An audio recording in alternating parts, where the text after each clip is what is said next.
नमस्कार दोस्तों। आज यानी 20 फरवरी 2017 का हमारा प्रीलिम फोकस न्यूज़ डिस्कशन है। उसमें से देख लेते हैं कौन कौन सी न्यूज़ इंपॉर्टेंट है। फ्रंट पेज पे एक न्यूज़ है, देखिए, रेल मिनिस्ट्री और फाइनेंस मिनिस्ट्री की आपस में एक टकराव है पत्राचार में। ये डिविडेंड को लेकर आपस में लड़ रहे हैं। डिविडेंड कैसे? रेल मिनिस्ट्री के काफ़ी सारे पीएसयूज होते हैं, जैसे कि आईआरसीटीसी। आईआरसीटीसी आपको पता है, इस पर हम टिकट बुक करते हैं। और भी काफ़ी सारे पीएसयूज, जैसे जो रेलवे के अंदर में खाना वगैरह प्रोवाइड करते हैं, केटरिंग करते हैं, या फिर जो कपड़े होते हैं वो वाश करते हैं। तो इस प्रकार के काफ़ी सारे पीएसयूज हैं यहाँ पे, रेलवे से रिलेटेड हैं। तो अब जब रेल बजट का मर्जर हुआ था जनरल बजट में, तो ऐसा कहा गया था कि देखिए, ये जो पीएसयूज हैं इनका डिविडेंड्स है वो नहीं देना पड़ेगा फाइनेंस मिनिस्ट्री को, रेलवे के पास में ही ये रहेगा। लेकिन अब फिर से फाइनेंस मिनिस्ट्री ने पत्र लिख के रेल मिनिस्ट्री को कहा कि आप जो पीएसयूज का डिविडेंड्स बकाया है वो रिमीट कीजिए, यानी दीजिए। तो इस बात को लेके थोड़ा विवाद है, और रेल मिनिस्ट्री कह रही है कि अगर हम वो डिविडेंड अभी भी देंगे तो हमारा जो रेवेन्यू है काफ़ी कम हो जाएगा। तो एक तरह से इस पॉइंट को कहीं यूज कर सकते हो आप, इंटर कोऑर्डिनेशन की जो प्रॉब्लम है और कोऑपरेशन की जो प्रॉब्लम है डिफरेंट मिनिस्ट्रीज के बीच में। अगली जो न्यूज़ है वो नागालैंड के सीएम ने रिजाइन कर दिया है, टीआर जेलियांग। जो नागा के ट्राइब ग्रुप्स थे वो नागालैंड के सीएम की इस्तीफे की मांग कर रहे थे काफ़ी लंबे समय से। विवाद क्या था? देखिए, नागालैंड में सिचुएशन काफ़ी टेंस थी। कर्फ्यू था इसलिए क्योंकि आर्टिकल नंबर 243 के तहत में वुमेंस को 33% रिजर्वेशन दिया गया है, और उसी बात को इंप्लीमेंट करने की कोशिश करी थी टीआर जेलियांग ने। और बाद में ट्राइबल ग्रुप्स ने यह कह के विरोध करना स्टार्ट किया था कि हमारे नागालैंड पे स्पेशल नागालैंड को आर्टिकल नंबर 371 ए के तहत में स्पेशल दर्जा प्राप्त है, तो इसलिए आप इस पर्टिकुलर प्रोविजन को नहीं इंप्लीमेंट कर सकते नागालैंड के अंदर में। फिर भी इन्होंने यहाँ पे इलेक्शन करवाए। 1 फरवरी को इलेक्शन थे, जिसका नागा ट्राइबल ग्रुप्स ने पुरजोर विरोध किया। बाद में इलेक्शंस रद्द करने पड़े थे, और वो इस बात पर अड़े थे कि शांति तभी बहाल हो पाएगी जब नागालैंड के सीएम अपने पद से इस्तीफा दे देंगे। तो आखिरकार अब नागालैंड के सीएम ने अपने पद से इस्तीफा दे दिया है। अगली जो न्यूज़ है, देखिए, वो एक म्यूजियम को इस्टेब्लिश किया गया है कोलकाता के अंदर में। ये इस्टेब्लिश किया गया है एंथ्रोपोलॉजिकल सर्वे ऑफ इंडिया। तो एंथ्रोपोलॉजी जो ऑप्शनल है उसके लिए न्यूज़ इंपॉर्टेंट हो सकती है, और जनरल स्टडी के लिए भी काफ़ी इंपॉर्टेंट इसमें चीज़ें हैं वैसे प्रीलिम के लिए। देखिए, किस प्रकार से मानव की उत्पत्ति हुई, वो सारे सबूत या पुराने टाइप के सबूत हैं वो इस म्यूजियम में रखे जाएंगे। जैसे सबसे पहले स्टोरी स्टार्ट होती है, मानव की उत्पत्ति कैसे हुई। अफ्रीका से पूर्वज आए थे, और उन्हीं के थ्रू में हमारे यहाँ पे शिवालिक हिल्स में सबसे पहले ये रेमापिथिकस की ये क्या होते हैं, ये होते हैं, देखिए। सबसे पहले इस फॉर्म में अफ्रीका से मानव आया था हमारे इंडियन सब कॉन्टिनेंट में, शिवालिक हिल्स में। बाद में ऐसे ऐसे उत्पत्ति होती है। ये छोटी क्लासेस में हम पढ़ते थे। और देखिए, ये ईरा क्या होता है, ईरा भी आता है कई बार ज्योग्राफी में भी, ये दिया हुआ है ज्योग्राफी के एनसीईआरटी की बुक में। ये प्लीस्टोसिन जो ईरा है, ये ईरा टाइमिंग होती है। जैसे ये सारे टाइमिंग है हमारी, 3 भाग में डिवाइडेड है। इससे क्वेश्चन तो नहीं आता क्योंकि काफ़ी कॉम्प्लिकेटेड है ये एंथ्रोपोलॉजी ऑप्शनल के लिए ये पढ़ते हैं वैसे। तो किस एज में डायनासोर थे? डायनासोर सबसे पहले थे। बाद में मछली कौन सी एज में थी? मानव कौन सी एज में? मानव की एज को ये कहते हैं, देखियो, होलोसीन। सबसे लास्ट में मॉडर्न ईरा जो है। तो इस प्रकार से क्वेश्चन मुश्किल आते हैं, नहीं आते। तो आगे क्या है, देखिए, आगे ये है कि उसके बाद में ओरिजिनल जो कलाकृतियाँ हैं इसमें, जैसे कि टूल्स वगैरह, स्टोन के टूल्स, वो सब भी रखते हैं इस म्यूजियम के अंदर में। और कुछ ऐसे माइक्रोलिथ्स यानी स्टोन टूल्स तो 10,000 साल पुराने हैं। और प्री हिस्टोरिकल एनिमल्स के रिमेन्स भी रखे गए हैं कुछ कुछ, जैसे राइनोज, एलिफेंट्स, बफेलो, इन वगैरह के। और फोटोग्राफ्स केव पेंटिंग से रिलेटेड, ये आर्ट एंड कल्चर की बुक में पढ़ते हैं हम। भीमबेटका केव्स में किस प्रकार की पेंटिंग्स है। वहाँ पे पेंटिंग्स लाइन की फॉर्म में होती थी, ऐसे ऐसे, सिर्फ लाइन और कुछ नहीं, मतलब लाइन लाइन लाइन ऐसे करके वो पेंटिंग्स अंकित है भीमबेटका केव में। कई बार ऐसा क्वेश्चन आता है, आया भी था ये 2013 के आसपास में, सबसे पुरानी केव्स कौन सी हैं? देखिए, सबसे पुरानी केव्स वैसे यूँ कहा जाता है कि बारबरा केव्स हैं, बारबरा केव्स, लेकिन वो मैन मेड केव्स की बात है। नेचुरल केव्स तो काफ़ी पुरानी है। अभी भीमबेटका केव्स हैं जिसमें पेंटिंग्स हैं, अभी मध्य प्रदेश में है ये केव्स हैं। लेकिन ये नेचुरल केव्स थी, ये मानव द्वारा नहीं बनाई गई थी, मानव द्वारा सिर्फ पेंटिंग की गई थी यहाँ पे। और जबकि बारबरा केव्स है ये अशोका के टाइम में थी, ये तो मैन मेड बनाई थी हमने, मतलब समझ गए। नेचुरल केव्स जो अपने आप बन जाती है, बारबरा केव्स वैसी केव्स थी जो आदमी ने खुद ने बनाई थी अपने लिए, पानी से सुरक्षित रहने के लिए, या फिर बुद्धिज्म ने वहाँ पे बारबरा केव्स बनाई थी, अशोक ने दी थी, वो सारी चीज़ें हैं। उसके बाद में पोट्री वगैरह भी रखी गई है उस म्यूजियम में। तो कहने का मतलब ये है कि ये सारे सोर्स हैं। अगर प्री में या मेंस में कहीं भी क्वेश्चन आता है कि कौन कौन से सोर्सेज से मानव के इतिहास का पता लग सकता है या फिर हमारे इतिहास को खोजने में हमें सहायता मिलती है, तो ये सारे पॉइंट्स हमें लिखने हैं। इसके अलावा लिंग्विस्टिक डाइवर्सिटी के बारे में वहाँ पे बताया गया है। 4 लैंग्वेजेस थी, द्रविडियन में वो सारी लैंग्वेजेस आती हैं हमारे, मलयालम, तेलुगु, तमिल, कन्नड़। और ऑस्ट्रो एशियाटिक, इंडो आयरन में एशिया जो ये है ऑस्ट्रो एशियाटिक, ये चाइनीज़ बॉर्डर पे जो लैंग्वेज होती हैं, और इंडो आर्यन जो ये हमारी सारी लैंग्वेज, पंजाबी, हरियाणवी, और हरियाणवी उप बोली है ये, मतलब डायलेक्ट है ये। लैंग्वेज आमतौर पे उसे कहा जाता है, देखिए जो लिखी जाती है, जैसे हिंदी है, हिंदी लिखी जाती है, संस्कृत लिखी भी जाती है, बोली भी जाती है। अब जैसे ये है हरियाणवी है, हरियाणवी सिर्फ बोली जाती है, डायलेक्ट है ये, उपभाषा आप किसे कह सकते हैं, लिखी नहीं जाती हरियाणवी। और आगे क्या देखिए 750 डायलेक्ट्स हैं 4 मेजर ग्रुप्स के अंदर में, टूल्स।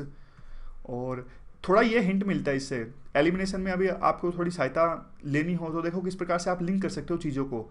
अब देखिए अंडमान में टूल्स किस प्रकार के होते थे, अंडमान में जंगल काफ़ी डेंस थे तो वहाँ पे मिनरल्स नहीं थे, तो वहाँ पे लकड़ी से बने टूल्स इस्तेमाल होते थे, जैसे तीर कमान वगैरह। जबकि मध्य प्रदेश का यानी सेंट्रल इंडिया का जो रीजन था काफ़ी मिनरल रिच था, तो यहाँ पे मिनरल रिच था, तो इसलिए मिनरल से बने यानी स्टोन वगैरह के यानी मेटल के टूल्स काफ़ी ज़्यादा इस्तेमाल होते थे। तो इस प्रकार की बातें आप ध्यान में रखा करो, ऑप्शंस एलिमिनेट हो जाते हैं। चलिए आगे चलते हैं। ये आर्कियोलॉजिकल सर्वे ऑफ इंडिया है। वैसे जो म्यूजियम बनाया था वो तो एंथ्रोपोलॉजिकल सर्वे ऑफ इंडिया ने बनाया था, लेकिन क्वेश्चन आता है वो आर्कियोलॉजिकल सर्वे ऑफ इंडिया पे आता है। तो एक ये देख लीजिए, हमेशा याद रखिएगा, ये मिनिस्ट्री ऑफ कल्चर का डिपार्टमेंट है, एक प्रीमियर ऑर्गेनाइजेशन है जो कि आर्कियोलॉजिकल से रिलेटेड सभी प्रकार की रिसर्च करती है और कल्चरल हेरिटेज को सहेज के रखती है। ये हमारे एंशियंट जो मोनूमेंट्स हैं उनकी मेंटेनेंस भी करती है और बाकी सभी तरह की आर्कियोलॉजिकल एक्टिविटीज़ को रेगुलेट करती है। कौन से एक्ट के अंदर में आती है? Ancient monuments and archaeological sites and remains act 1958, और ये आल्सो एंटिक्विटीज़ और आर्ट ट्रेजर एक्ट 1972 को भी रेगुलेट करती है। तो इस बॉडी के बारे में याद रखना काफ़ी इंपॉर्टेंट, ये बॉडी है archaeological survey of India. Ministry भी याद रखना, कल्चर मिनिस्ट्री के अंदर में आती है। और आगे देखिए थोड़ी सी न्यूज़ है, ये हमारे जो उपराष्ट्रपति हैं, वाइस प्रेसिडेंट हैं, ये रवांडा और युगांडा की 4 दिनों की यात्रा पर जा रहे हैं। ये कहाँ है रवांडा और युगांडा? ये देखिए यहाँ पे है रवांडा और युगांडा, यहाँ पे देखिए। एक तरह से थोड़ा सेंट्रल अफ्रीका में आ जाते हैं ये। और कई बार ऐसा हम कुछ सेक्शंस ऐसा कहते हैं कि तो हमारे जो रिलेशंस है ना, ये ईस्ट अफ्रीका के साथ में अच्छे हैं, क्योंकि देखिए अफ्रीका की अगर बात करें तो ऐसे अफ्रीका यूँ है और ऐसे जा रहा है, और हमारा इंडिया थोड़ा आगे जाके यूँ है। तो यूँ कहते हैं कि हमारे जो रिलेशंस है वो अफ्रीका के साथ अच्छे हैं, ईस्ट अफ्रीका के साथ में। वेस्ट अफ्रीका और सेंट्रल अफ्रीका के साथ में हमारे रिलेशन अच्छे नहीं हैं, क्योंकि वेस्ट अफ्रीका में जाएँ तो घूम के आना पड़ता है, ईस्ट अफ्रीका में तो हमारा बॉर्डर लगता है बिल्कुल एक तरह से जो मेरीन बॉर्डर लगता है। बॉर्डर मतलब ऐसा साफ साफ बॉर्डर नहीं है, एक्सटेंडेड बॉर्डर है, लेकिन कहने का मतलब है कि डायरेक्ट पड़ता है। और दूसरी बात यूँ आती है कि देखिए काफ़ी जब ब्रिटिशर आए थे तो उन्होंने एक तरह से लेबर का काफ़ी आदान प्रदान हुआ था, हमारे इंडिया से वो लेबर ले जाते थे अफ्रीका के अंदर में। गांधी जी भी आपको पता है कि 1915 में अफ्रीका से भारत आए थे। तो इसी से रिलेटेड अब ये कह रहे हैं कि अब पिछले दिनों से क्या हो रहा है, पिछले कुछ सालों से हमारे जो रिलेशंस हैं अफ्रीका के साथ में एकदम से काफ़ी अच्छे होने स्टार्ट हो गए हैं। जो अभी गुजरात में समिट हुआ था वहाँ पे भी ये रवांडा और युगांडा के जो प्रेसिडेंट्स थे वो हमारे देश की यात्रा पर आए थे, और स्ट्रेटेजिक पार्टनरशिप भी हमने साइन करी थी रवांडा पे। और हिंदू वालों ने उसका क्रिटिसाइज भी किया था कि क्या जरूरत है रवांडा के साथ में स्ट्रेटेजिक पार्टनरशिप साइन करने की, हमने आर्टिकल भी डिस्कस किया था। अब ये देखिए अंसारी जी कहते हैं कि हमारी जो रिलेशनशिप है काफ़ी अलग है अफ्रीका के साथ में। हम ये बात बिल्कुल सच है कि हमारे पास में इतना पैसा नहीं है चाइना जितना कि हम अफ्रीका में इन्वेस्ट कर सकें, बहुत ज़्यादा, लेकिन फिर भी हमारे पास काफ़ी एक्सपीरियंस है। हमें पता है कि कैसे गुलामी के बाद में, अंग्रेज़ों की स्लेवरी के बाद में, कॉलोनिज्म के बाद में हमने डेवलपमेंट करी, और अभी जो अफ्रीका की ये कंट्री है रवांडा युगांडा अभी उसी दौर से गुजर रहे हैं। जैसे हमारे यहाँ पे काफ़ी लंबे समय तक इंस्टेबिलिटी रही है हमारे देश के अंदर में, वैसे ही आज युगांडा में भी और रवांडा में भी एक तरह से इंस्टेबिलिटी है। तो काफ़ी सारा ऐसा एक्सपीरियंस है, हम वहाँ पे शेयर कर सकते हैं, और हमारी चाइना के साथ में कोई लड़ाई नहीं है। देखिए चाइना की ये जो बात है ना, वेस्टर्न कंट्रीज़ भी ये बात कहते हैं, वेस्टर्न कंट्रीज़ भी ये कहते हैं कि इंडिया और चाइना आपस में लड़ रहे हैं, कंपटीशन है उनका इंडस्ट्रीज इस्टेब्लिश करने के लिए अफ्रीका के अंदर में। लेकिन देखिए ऐसा एक बात के बाद में हमारा जो इन्वेस्टमेंट का एजेंडा है ना चाइना और इंडिया का बिल्कुल अलग अलग है। चाइना क्या करता है, जब भी कोई इंडस्ट्री इस्टेब्लिश करता है अफ्रीका के अंदर में, इन्वेस्टमेंट करता है, यानी वो अपना सारा कुछ लेके जाता है, मशीन वहीं से लेके जाता है, अपने इवन चाइनीज़ वर्कर लेके जाता है। तो ये मॉडल जो है उनका काफ़ी अफ्रीकन कंट्रीज़ को पसंद नहीं आता। जबकि हमारी सॉफ्ट पावर अच्छी है, हमारा इन्वेस्टमेंट मॉडल ये है कि हम सरकार के साथ वहाँ पे वो करते हैं, अपनी खुद की इंडस्ट्रीज ना लगा के सरकार के साथ इन्वेस्टमेंट करते हैं, जॉइंट वेंचर करते हैं, तो हम उन्हीं के एम्प्लॉइज़ हैं, वही रिक्रूट करते हैं, यानी हमारा इंटरफेरेंस काफ़ी कम होता है। तो हमारा मॉडल काफ़ी पसंद किया जाता है। जिम्बाब्वे जो देश क्रिकेट भी खेलता है वहाँ पे हमने हमारा मॉडल इम्प्लीमेंट किया, तो काफ़ी लोगों ने पसंद भी किया। और हमारे अफ्रीका के साथ में रिलेशन इसलिए काफ़ी अच्छे पहले था। देखिए मैं बताऊँ क्या था, थोड़ा सा बताता हूँ आपको। आज़ादी हुई ना, आज़ादी के बाद में क्या हुआ, तो इनको ना गांधी की पॉलिटिक्स काफ़ी पसंद आती थी अफ्रीकन कंट्रीज़ को। हमें तो आज़ादी मिल गई 1947 में, लेकिन अफ्रीकन कंट्रीज़ को काफ़ी सारे देशों को नहीं मिली थी उस टाइम पे, इवन साउथ अफ्रीका को काफ़ी लेट मिली। तो तब तक इनको लगता था कि गांधी के तरीके से जो है वो आज़ादी पाई जा सकती है और कॉलोनिज्म को ख़त्म किया जा सकता है। लेकिन बाद में क्या हुआ, 1962 की लड़ाई हम हार गए। 1962 की लड़ाई हम हार गए तो हमारी काफ़ी बेइज्जती हो गई थी उस टाइम पे, सही बताऊँ तो, मतलब लेमैन टर्म्स में बताऊँ तो। हमारी कहने का मतलब है कि हमारी सॉफ्ट पावर काफ़ी कम हो गई थी उस टाइम पे। तो इनको लगा अफ्रीकन कंट्रीज़ को कि देखिए इंडिया का जो मॉडल है वो अच्छा नहीं है, चाइनीज़ का मॉडल है वो अच्छा है। चाइनीज़ जैसे वो कम्युनिस्ट पार्टी और ऑटोक्रेटिक रूल हो, डेमोक्रेसी अच्छी नहीं है, तो इस प्रकार की बातें ये सोचने लगे। तो बाद में उस हार के बाद में हमने भी ध्यान देना छोड़ दिया। नेहरू के टाइम में तो हमारी लीडरशिप की काफ़ी प्रशंसा होती थी और हम अपनी लीडरशिप दिखाते भी थे, लेकिन चाइना से हार के बाद में हमने ध्यान देना छोड़ दिया। हमने सोचा यार खुद तो हम लड़ाई जो है वो हार गए, और क्या दूसरों के देशों में जाके मतलब अपनी सॉफ्ट पावर दिखाएं। तो उसके बाद में दोबारा से अब पिछले 1-2 दशक से हमने दोबारा से अपने आप को रीअसर्ट करना स्टार्ट किया है। तो कल्चरल लिंकेजेस जो हमारे हैं पुराने से, हमने उनको रीअश्योर करना स्टार्ट किया है। गांधी जी आए थे, लेबर है और कॉलोनिज्म है, नैम है, वो सारी चीज़ें हैं जो हमारी कल्चरल लिंकेजेस हैं। काफ़ी सारे हमारे जो इन्वेस्टमेंट है वहाँ पे अफ्रीका के अंदर में है, जो कम्युनिकेशन प्रोग्राम्स हैं वो सब हैं। तो चलिए, ये तो वही न्यूज़ है। अगली जो न्यूज़ है देखिए, स्टेंट मेकर से रिलेटेड है। ये स्टेंट क्या होता है? स्टेंट देखिए, जो हमारी आर्टरी होती है, यहाँ पे देखिए आर्टरी एक तरह की ब्लड वेसल्स होती है जो ब्लड को कैरी करती है हमारे हार्ट यानी हृदय से जो हमारी बॉडी के दूसरे पार्ट्स हैं वहाँ तक, यानी ऑक्सीजन प्रोवाइड करती है। हार्ट से लेके जो ऑक्सीजन है वो ट्रांसपोर्ट करके बॉडी के दूसरे पार्ट्स तक ट्रांसफर ये करती है। और जब ये आर्टरी कई बार कमज़ोर हो जाती है तो उसको मजबूत करने के लिए यानी सहारा देने के लिए स्टेंट का यूज होता है। स्टेंट एक तरह से स्मॉल मैश ट्यूब है जो कि नैरो आर्टरीज को ट्रीट करने का काम आती है। यहाँ पे देखिए, मान लीजिए ये आर्टरी है तो ये देखिए ये मैश टाइप में है, ये स्टेंट है। स्टेंट को डिप्लॉय कर देते हैं ताकि मजबूती प्रदान करने के लिए, अगर आर्टरी कमज़ोर हो गई है तो मेन तो मकसद यही बताना था। काफ़ी बार ये चीज़ न्यूज़ में रहती है। वैसे न्यूज़ है क्या? न्यूज़ ये है कि देखिए इनकी एक तरह से काफ़ी कालाबाजारी होती है, इसकी आर्टिफिशियल इन्फ्लेशन आ जाती है इस पूरे स्टेंट मेकर्स में, एक्सप्लॉइट किया जाता है जो पेशेंट्स होते हैं उनको। तो central government time to time इसमें मीटिंग करती है स्टेंट मेकर्स के साथ में और प्राइस को एक तरह से स्टेबल करने की कोशिश करती है। अभी भी एक खबर निकल के आ रही थी कि शॉर्टेज ऑफ स्टेंट्स हैं, क्योंकि देखिए अगर स्टेंट्स का शॉर्टेज रहेगा तो एक तरह से पूरा जो हॉस्पिटल के अंदर में मरीजों की किस प्रकार से वो इस रोग से रिलेटेड जो चीज़ें उनके कैसे इलाज होगा। तो यही है, सेंट्रल गवर्नमेंट कहती है कि हमने 85% तक जो रेट है वो कैप कर दिए हैं, और कुछ संख्या है, पैसा है, ये इंपॉर्टेंट नहीं है। तो कहने का मतलब है वो अलग अलग जो स्टेंट मेकर्स हैं उनसे मीटिंग भी कर रही हैं और स्थिति को नज़र रखे हुए हैं। तो मेन ये याद रखिएगा, कई बार ये पूछ लेते हैं कि stent which always remains the news, what is all about, and the questions may ask related to this, so we have to remember this thing, actually what is stent।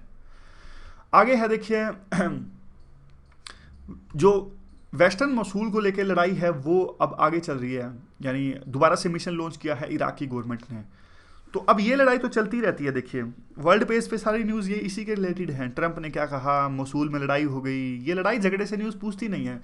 अब न्यूज़ पूछी जाएगी कौन सी सिटीज़ न्यूज़ में हैं, तो हम ये सारी रिवाइज कर लेते हैं। राका सिटी है, वहाँ पे अभी भी देखिए ISIS का कब्जा है और ये सीरिया के अंदर में है।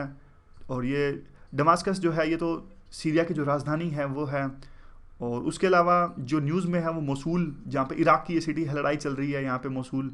और कुर्दिस्तान बिल्कुल साथ लगता एरिया है कुर्द का, कुर्द भी साथ निभा रहे हैं मसूल के अंदर में। कुर्द आपको पता है एक एथनिक ग्रुप्स हैं जो अलग से देश की मांग करते हैं, स्कैटर्ड हैं, थोड़े सीरिया में है, थोड़े टर्की में, थोड़े इराक में, थोड़े ईरान में। आपस में वो कहते हैं कंसोलिडेट करके हमारे लिए एक अलग से देश बना दिया जाए। जो टिक्रित है वो भी इराक में है, फलूजा है वो भी इराक में है, बगदाद तो आपको पता ही है, और किरकुक, इस पर भी अभी ISIS से छुड़वाया गया था इस पूरी सिटी को। तो ये पूरा आप एक सिटी है ना, इनको देखते रहिएगा, क्वेश्चन एक या दो पक्के आएंगे प्रीलिम में इनसे, सिटीज से रिलेटेड देख लेना चाहिए। और उसके बाद में नदी भी है, नदी हमने पढ़ी थी, याद है आपको, मैपिंग में हमने पढ़ी थी, यूफ्रेट्स और टिग्रिस। यहाँ पे देखिए ये मिल जाती हैं आपस में।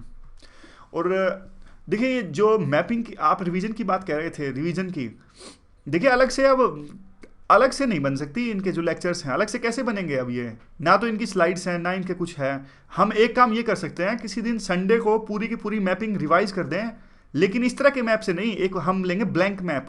ब्लैंक मैप लेंगे और दोबारा से रिवाइज कर देंगे ब्लैंक मैप से कि ये हमारा यहाँ पे ये माउंटेन थे, यहाँ पे ये माउंटेन थे, क्योंकि इस तरह के जो मैप को ना खोजने में काफ़ी टाइम लगता है। इस तरह के मैप जो गूगल में इमेजेस में आते हैं वैसे नहीं इस्तेमाल कर सकते हम, इनका कॉपीराइट लग जाता है। तो इस प्रकार के जो मैप्स हैं ना, रंगीन कलर्ड मैप्स जो हैं, वो नहीं मिल सकते बार बार, लेकिन एक दिन हम पूरी मैपिंग रिवाइज कर सकते हैं ब्लैंक मैप का यूज करते हुए। आप भी रिवाइज कर लेना पूरा ढंग से, जबरदस्त ढंग से, और डिस्कस करेंगे तो आपको एकदम रट जाएंगे। तो इस प्रकार से हम रिवीजन कर सकते हैं। इसी प्रकार से एक संडे को किसी दिन हम पूरी स्कीम्स रिवाइज कर सकते हैं दोबारा से, लेकिन वो उसका फायदा तब होगा, इसको आप, मैंने पहले कहा है, इनको आप कुछ लेक्चर वगैरह मत समझिए, ये काइंड ऑफ डिस्कशन कर रहे हैं हम। अगर आपका भी थोड़ा बहुत पढ़ा हुआ है, थोड़ा मैं बोल रहा हूं, तो इस काइंड ऑफ डिस्कशन है, लेक्चर वगैरह नहीं है ये। तो कर लेंगे रिवाइज, चिंता मत कीजिए। कहने का मतलब ये है कि इनको रिवाइज कर लेंगे हम, सारी जो मैपिंग थी, स्कीम्स थी, आर्टिकल्स थे, सबको किसी एक संडे करके पूरा रिवाइज कर देंगे हम अपने ढंग से। अगली न्यूज़ जो है पीआईबी की न्यूज़ है। देखिए पीआईबी की न्यूज़ है, ये रोटा वायरस से रिलेटेड है। रोटा वायरस वैक्सीन जो है ये डायरिया को रोकने के लिए है, और अभी 5 एडिशनल स्टेट्स में इसका एक्सपेंशन किया है, जो हमारी हेल्थ मिनिस्ट्री है इनके द्वारा में। तो कौन से स्टेट्स में किया गया है ये तो इंपॉर्टेंट नहीं है, क्योंकि ये तो कल को 2 और हमारे एक्सटर्नल दूसरे स्टेट्स में ये एक्सपेंशन कर देंगे। मेन बात ये है कि कौन से प्रोग्राम के अंदर में आती है। ये देखिए यूनिवर्सल इम्यूनाइजेशन प्रोग्राम है, उसके अंदर में आती है। यूनिवर्सल इम्यूनाइजेशन प्रोग्राम एक वैक्सीनेशन प्रोग्राम था जो गवर्नमेंट ऑफ इंडिया ने चलाया था 1985 में सबसे पहले। और ये किस लिए चलाया था? चाइल्ड सर्वाइवल की जो रेट थी उसको बढ़ाने के लिए, और सेफ मदरहुड यानी सुरक्षित मातृत्व प्रदान करने के लिए 1992 में और ज़्यादा इसमें पार्ट्स ऐड कर दिए, और बाद में इसे नेशनल रूरल हेल्थ मिशन में ऐड कर दिया गया, और अभी उसी में है, 2005 से लेकर अभी तक वो उसी में है। कौन कौन सी डिजीज इसके अंदर में आते हैं? 10 डिजीज इसके अंदर में आते हैं, ट्यूबरक्लोसिस, डिप्थेरिया और पर्टूसिस, ये सारे आप याद नहीं करना। देखिए कोई भी ना 2-3 होना तो याद रखने की आवश्यकता होती है। तो 10 के बाद में 2014 में 4 और भी ऐड कर दिए थे, तो 14 हैं। तो 14 पे क्वेश्चन कभी भी नहीं आएगा, यानी 14 बीमारियों में से यूं नहीं पूछेंगे कि कौन सी 2 है। अगर 2-3 ही हो तो याद करने की आवश्यकता होती है कि अगर मान लीजिए universal immunisation programme particularly specific 1-2 disease के लिए चलाया होता तो याद रखने की आवश्यकता होती है, लेकिन अब 14 डिजीज को याद नहीं रखा जाएगा, ना इस पर क्वेश्चन बनता है। और आगे क्या देखिए, अब पहले 10 थी, फिर 4 और ऐड हो गई, और अभी पता नहीं और भी कोई एक आधी और ऐड कर दी हो तो इन्होंने। तो उसके अंदर में अब ये जो रोटा वायरस है उसके अंदर में आते हैं। बच्चों की काफ़ी मौतें होती हैं डायरिया के कारण में, उसके लिए रोटा वैक्सीन बनाई गई थी, और एक आंकड़े के अनुसार में हर साल 80,000 मौतें हो जाती हैं रोटा वायरस के कारण में। और इंडिया ने रोटा वायरस जो वैक्सीन थी वो डेवलप करी, लोकली डेवलप की, हमने अपने आप से डेवलप करी 2013 के अंदर में, और इसे 2014 के अंदर में यूनिवर्सल इम्यूनाइजेशन प्रोग्राम में ऐड कर दिया गया। तो थोड़ा बहुत डेटा है। अगली जो न्यूज़ है वो हमारे देखिए एशियन कंट्रीज़ के साथ में, एशियन में आपको पता है 10 कंट्रीज़ आते हैं, 10 कंट्रीज़ आते हैं। तो अब इनके साथ में हमारे 25 साल अच्छे संबंधों के पूरे हो गए हैं। गुजरात डॉक्ट्राइन आया था, यानी हमने लुक ईस्ट पॉलिसी अपनाई थी उस टाइम पे 1992 में। अब उस बात को 25 साल पूरे हो गए हैं, तो उस बात पे एक कॉन्फ्रेंस इस्टेब्लिश की जा रही है, और एक काउंसिल जो telecom equipment and service export council, ये एक तरह से इंटर मिनिस्ट्रियल मीटिंग ऑर्गेनाइज करवाया जा रहा है, जो टेलीकॉम मिनिस्टर्स हैं उनके बीच में, यानी एशियन कंट्रीज़ के टेलीकॉम मिनिस्टर्स और हमारे टेलीकॉम मिनिस्टर, उनके बीच में 20 फरवरी 2017 को। और बाद में तो वही है सिंपल सी बात कि डिजिटल कनेक्टिविटी को इन्हेंस करना चाहते हैं हम एशियन के साथ में मिलके। पीआईबी में भी आज न्यूज़ नहीं है कुछ खास इंपॉर्टेंट, ये भी कुछ खास नहीं है वैसे।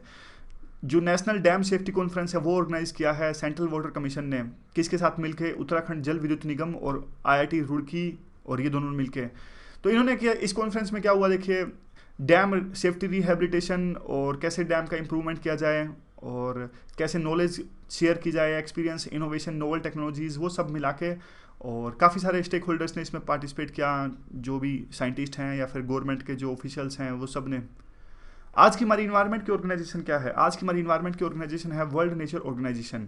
सबसे इंपॉर्टेंट जो बात है, इंडिया इसका मेंबर नहीं है, और 2010 में इसे फॉर्म किया गया था, लेकिन एक्चुअली इस्टेब्लिश हो पाई 2014 के अंदर में। एक इंटर गवर्नमेंटल ऑर्गेनाइजेशन है जो कि ग्लोबल एनवायरनमेंट की प्रोटेक्शन करती है। देखिए ये ऑर्गेनाइजेशन उन सब चीज़ों पर फोकस करती है जो ये इस तरह की, जैसे इन्वायरमेंट को प्रोटेक्ट करने की जो टेक्नोलॉजीज़ होती हैं, जो एक्टिविटीज़, इकोनॉमीज़ या फिर रिन्यूएबल एनर्जी, वो सब चीज़ें जिससे इन्वायरमेंट की प्रोटेक्शन होती है, उन सब चीज़ों को ये प्रमोट करती है वर्ल्ड नेचर ऑर्गेनाइजेशन। इसका हेडक्वार्टर कहाँ है? इसका हेडक्वार्टर है जिनेवा के अंदर में। तो ये आज की हमारी स्कीम है। वैसे स्कीम मान लीजिए या फिर प्रोजेक्ट मान लीजिए, कुछ कुछ भी मान लीजिए इसको। प्रोजेक्ट मौसम 2014 में लॉन्च किया गया था और हैरानी वाली बात यह है कि मिनिस्ट्री ऑफ कल्चर के द्वारा लॉन्च किया गया है। तो इंटरनेशनल रिलेशन जैसी चीज़ें होती है ना, काफ़ी कम मिनिस्ट्री ऑफ कल्चर द्वारा लॉन्च की जाती है। तो ये एक काइंड ऑफ फैक्ट है जो याद रखने लायक है। ऑब्जेक्टिव क्या है? देखिए, हमारे इंडियन ओशन के आसपास के जो कंट्रीज़ हैं ना, एंशियंट टाइम्स में हमारे इनके साथ में काफ़ी अच्छे रिलेशंस थे, जैसे मालदीव वगैरह, ये सारे जो देश थे। तो अब क्या है, हम दोबारा से, चाइना आपको पता है स्ट्रिंग ऑफ पल्स बना रहा है, तो उसको काउंटर करने के लिए हमने अपना प्रोजेक्ट मौसम लॉन्च किया। इसमें हम अपने पुराने जो इंडियन ओशन के कंट्रीज हैं उनके साथ में क्रॉस कल्चरल लिंकेजेस इस्टेब्लिश करेंगे। दोबारा से जो हमारे पुराने संबंध हैं उनको रिवाइव करेंगे। और यह इंप्लीमेंट किया जा रहा है particularly specifically archaeological survey of India, जो हमने अभी अभी डिस्कस किया था, वो जब मानव की उत्पत्ति कैसे हुई उस न्यूज़ के अंदर में। और एएसआई देखिए, पर्टिकुलरली एएसआई का सपोर्ट मिलेगी एएसआई को जो Indira Gandhi national centre for arts and national museum है उनकी, ये इनकी एसोसिएट बॉडीज़ हैं। तो काइंड ऑफ जो इंडियन ओशन के पुराने, जो इंडियन ओशन के कंट्रीज़ हैं उनके साथ में ये जो पुराने संबंध थे उनको बढ़ाएगा, और इससे ज़्यादा कुछ भी नहीं। बस ये याद रखिएगा। और कौन इसको इंप्लीमेंट कर रहा है वो भी याद रखिएगा, ministry of culture, archaeological survey of India. Article number 25 आज का हमारा आर्टिकल नंबर 25 देखिए, ये कहता है राइट टू रिलीजन है। राइट टू रिलीजन का मतलब ये है कि सभी को अपने धर्म को, कहाँ पे है ये रहा, एक सेकंड, ये रहा, सभी सिटीजन्स को अपने धर्म को प्रोफेस करना, प्रैक्टिस करना और प्रोपगेट करने का अधिकार है। तो क्या है ये प्रोफेस, क्या होता है प्रैक्टिस, क्या होता है प्रोपगेट, क्या होता है? प्रोफेस ये होता है कि देखिए सारे अपने अपना धर्म बता सकते हैं पब्लिक में जाके कि मैं इस धर्म का व्यक्ति हूँ। प्रैक्टिस का मतलब वो पूजा वगैरह कर सकते हैं, उनको कोई रोकेगा नहीं। आप जैसे वो अपने धर्म को प्रैक्टिस करना चाहते हैं कर सकते हैं। मंदिर में जाके कोई पूजा करना चाहता है तो कर लो, कोई रोक टोक नहीं है। प्रोपगेट का मतलब ये है कि कहने का मतलब ये कि आप अपने धर्म के जो टीनेट्स है, बेसिक प्रिंसिपल्स है, कार्डिनल प्रिंसिपल्स है, यानी मूल तत्व है, वो उनका प्रोपगेट भी कर सकते हो, यानी उनको फैलाव भी कर सकते हो कि दूसरे लोग भी उनसे कुछ सीखें। लेकिन एक बात हमेशा याद रखना, इसमें कन्वर्जन नहीं शामिल है। जो प्रोपगेट रिलीजन है ना, प्रोपगेट रिलीजन का मतलब ये नहीं कि आप फोर्सफुली कन्वर्ट कर दोगे किसी को। अगर कोई किसी दूसरे व्यक्ति से धर्म से प्रभावित होकर अपने आप कन्वर्ट करता है तो वो अलग चीज़ है, लेकिन आप फोर्सफुली प्रोपगेट नहीं कर सकते। और यह इशू काफ़ी बार डिस्कस किया जा चुका है मीडिया के अंदर में, सुप्रीम कोर्ट ने भी इस पर बोला जा चुका है कि आप कन्वर्ट नहीं कर सकते। और एक और भी वर्ड है यहाँ पे, freedom of conscience. Freedom of conscience का मतलब यहाँ पे ये है कि आप अपने, आपके पास में पूरी फ्रीडम है, इनर फ्रीडम है कि आप अपने गॉड के साथ में एक तरह से कम्युनिकेशन इस्टेब्लिश कर लो। तो इस तरह की चीज़ है। तो 4-5 चीज़ें याद रखना, फ्रीडम ऑफ कंसाइंस और profess, practice and propagate religion. तो 4 वर्ड्स काफ़ी इंपॉर्टेंट है और इसे हमेशा याद रखना।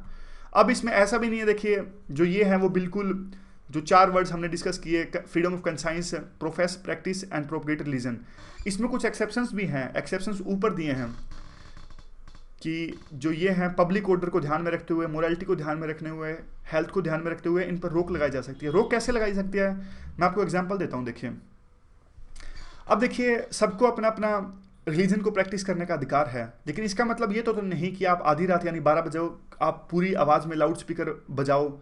तो इस मामले में कुछ गाइडलाइंस जारी किए हुए हैं ताकि पब्लिक ऑर्डर है, यानी बाकी जनता का भी ध्यान रखना है। आप अपने धर्म को प्रैक्टिस करो, ये वो बात सही है, लेकिन बाद में जैसे कुछ भी मान लीजिए, सभी धर्मों में कुछ लाउड स्पीकर का यूज़ होता है आजकल, मतलब सिर्फ एक धर्म की बात नहीं, हर धर्म में लाउड स्पीकर का यूज़ होता है आजकल। तो इसका मतलब ये नहीं कि रात को आप किसी भी टाइम पे लाउड स्पीकर बजाओ, इससे बाकी जो ये चीज़ें होती हैं, दूसरे लोगों की जो शांति है वो भंग हो। दूसरी आप ये भी बात मान लीजिए कि पटाखों की बात मान लीजिए कि सुप्रीम कोर्ट ने कहा कि 10 बजे के बाद में पटाखे नहीं बजाने, या फिर कुछ स्पेसिफिक आवर्स में पटाखे बजाए जा सकते हैं। लेकिन एक बात सुप्रीम कोर्ट ने यह भी कहा कि लोगों ने तो अब यूं जाके कहा कि देखिए पटाखों पर रोक लगा दीजिए, लेकिन सुप्रीम कोर्ट ने मना कर दिया। सुप्रीम कोर्ट ने कहा कि राइट टू रिलीजन है, हम पटाखों पर रोक नहीं लगा सकते। तो कहने का मतलब एक बैलेंस इस्टेब्लिश करने की जरूरत है यहाँ पे कि सबको अपने धर्म को मानने का अधिकार है, लेकिन उसमें पब्लिक ऑर्डर, मोरालिटी और हेल्थ है, ये सब चीज़ों का ध्यान रखना भी जरूरी है। और इसमें जो बात थी, देखिए नीचे आती है एक, हमने वो भी बात इसमें डिस्कस की थी राइट टू रिलीजन में, आपको याद है जो कौन सी थी, एक सेकंड में भूल गया, हाँ वुमेन की। अब देखिए पर्सनल लॉ बोर्ड वो कहता है, जैसे आप कहते हैं यूनिफॉर्म सिविल कोड की बात आती है, तो यूनिफॉर्म सिविल कोड में जो मुस्लिम धर्म में कहते हैं कि जो पर्सनल लॉज हैं वो मुस्लिम धर्म के फॉलो करेंगे, जिसमें वुमेन कहती हैं कि हमारे राइट्स का हनन होता है। तो जो मुस्लिम ग्रुप्स हैं वो कहते हैं राइट टू रिलीजन है, हमें अधिकार है हमारे धर्म को प्रैक्टिस करने का। और जबकि वुमेन्स ये कहती वुमेन ये कहती हैं कि देखिए हमारे जो इक्वालिटी का राइट है वो हर्ट होता है इससे। आर्टिकल नंबर जो 14-15 है। एक और एग्जाम्पल आप इसमें दे सकते हो संथारा का। संथारा या सलेखाना देखिए जैन प्रैक्टिस एक होती है जिसमें वो एक तरह से खाना वगैरह नहीं खाते और अपना जीवन त्याग देते हैं उससे, खाना वगैरह ना खा के। तो सुप्रीम कोर्ट ने इस पर भी एक तरह से रोक लगाई थी, पता नहीं लगाई थी, इससे रिलेटेड कुछ इशू था सलेखाना या संथारा से रिलेटेड। तो ये चेक करके बताऊंगा मैं आपको आर्टिकल नंबर 25 का। और ये सारे इश्यूज हैं। आर्टिकल नंबर 25 पे क्वेश्चन आए मेंस में या फिर प्रीलिम में तो आप याद रखना। नीचे एक्सप्लेनेशन भी है। एक्सप्लेनेशन सिख धर्म के बारे में है। सिखों को अधिकार है कि वो कृपान रख सकते हैं। कृपान मतलब देखिए सिखों में 5 के का यूज होता है, केस, कंगा और कृपान और कड़ा और जो इनर वियर, ये 5 चीज़ों का यूज होता है सिख धर्म में।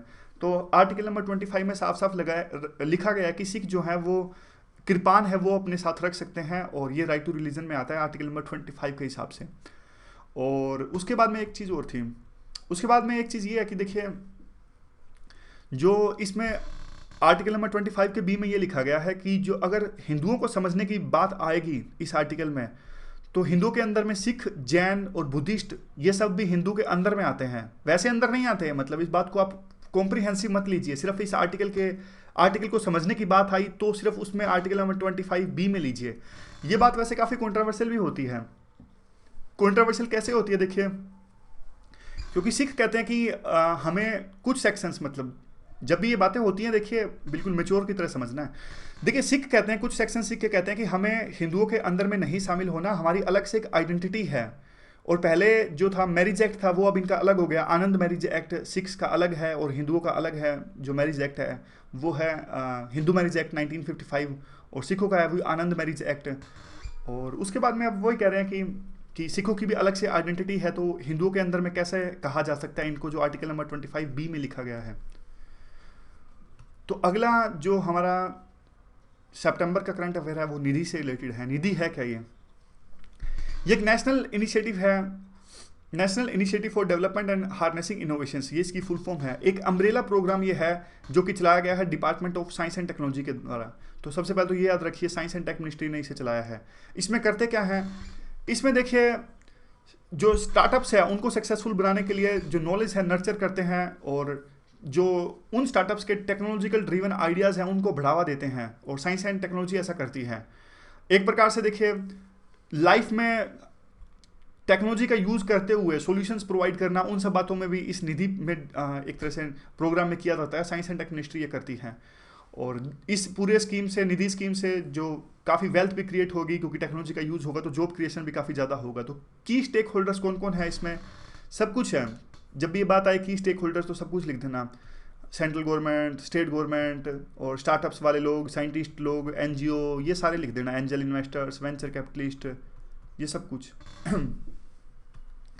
तो देखिए अगर कंपोनेंट की बात करें तो 2-3 इसके कंपोनेंट है निधि स्कीम के। एक है प्रयास, प्रयास की फुल फॉर्म है promoting and accelerating young and aspiring innovators and startups.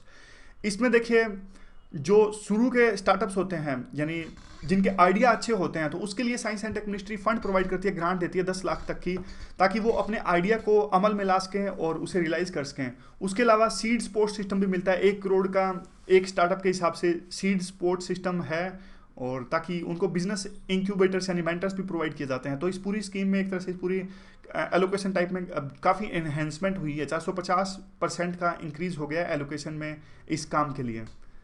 तो ये था निधि। अगली जो न्यूज़ है सितंबर की वो है नेशनल साइबर कोऑर्डिनेशन सेंटर से रिलेटेड। देखिए नेशनल साइबर कोऑर्डिनेशन सेंटर एक propose centre cyber security and E surveillance agency है इंडिया के अंदर में। अभी क्या देखिए हमारी जो साइबर सिक्योरिटी है वो काफ़ी स्कैटर्ड है, मतलब कोई कुछ करता है, कोई कुछ करता है। एक जो हमारा CERT इन है, इसकी फुल फॉर्म है कंप्यूटर इमरजेंसी रिस्पांस टीम। किसी तरह का इमरजेंसी अटैक हो तो उसको हैंडल करने के लिए CERTEN है। जो हमारे और भी काफ़ी सारे हैं, CMS हैं, वो जो डेटा को मॉनिटर करते हैं, सर्विलियंस करते हैं, काफ़ी सारे हैं हमारे। तो सबको एक तरह से कोऑर्डिनेशन इस्टेब्लिश करने के लिए पिछले साल सितंबर में ये प्रपोजल आया था कि नेशनल साइबर कोऑर्डिनेशन सेंटर जो है ये बनाया जाए, ताकि ये साइबर सिक्योरिटी को देखे और ई सर्विलेंस करे, बाकी सभी जितनी ऑर्गेनाइजेशन हैं उनके बीच में कोऑर्डिनेशन इस्टेब्लिश करे। और इसको हैंडल कौन करेगा, इनकी पेरेंट ऑर्गेनाइजेशन रहेगी, वो यही रहेगी CERT ये -in। और कंप्यूटर इमरजेंसी रिस्पांस टीम उसके अंडर में ये काम करेगा, जो हमारा नेशनल साइबर कोऑर्डिनेशन सेंटर है, ताकि एक सिंक्रोनाइजेशन और कोऑर्डिनेशन इस्टेब्लिश किया जा सके डिफरेंट इंटेलिजेंस एजेंसीज के बीच में। यहाँ पे देखिए coordination between different intelligence agencies. तो एक यहाँ पे क्रिटिसिज्म ये आता है कि सॉरी, एक क्रिटिसिज्म ये आता है कि देखिए जो ये इस तरह की एजेंसीज हैं ना, जो सिविल राइट्स हैं या फिर जो लिबर्टीज़ हैं उनका काफ़ी वायलेशन कर देती हैं। तो सरकार को जब इस तरह की एजेंसीज बनाए तो यह भी देखने की आवश्यकता है कि वो प्रॉपर ढंग से अकाउंटेबिलिटी के साथ काम करे और किसी तरह के सिविल राइट्स यानी लिबर्टीज़ का उल्लंघन ना हो। तो इस डिस्कशन में बस इतना ही। Thank you very much for discussion.